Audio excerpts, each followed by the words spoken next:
Hi there guys, welcome to another YouTube video from Ross Perry Productions. In this video I have a 2017 Ford Transit van and I'm going to show you the main locations for the vehicle identification labels.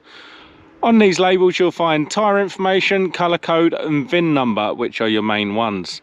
So I'm standing over the left hand side or the passenger side of the vehicle, and just where the door closes onto you'll find this label here, which is probably the most important. So on there you'll find the VIN number, the build date, the engine type, the paint code and some of the weights as well. Secondly, we'll actually look through the windscreen where you'll find your VIN number.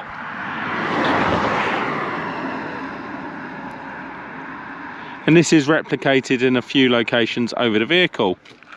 And then thirdly, we'll come over to the driver's side or the right hand side of the vehicle in this instance, and again in the same position we're going to look at the label just here, which is your tyre information and tyre sizes. So you've got tyre size there, and then we've got our tyre pressure. And there we go. I hope you found that video helpful. If you did, please go ahead, give me the thumbs up, leave me a comment down below, check out some of my other videos and subscribe to my channel.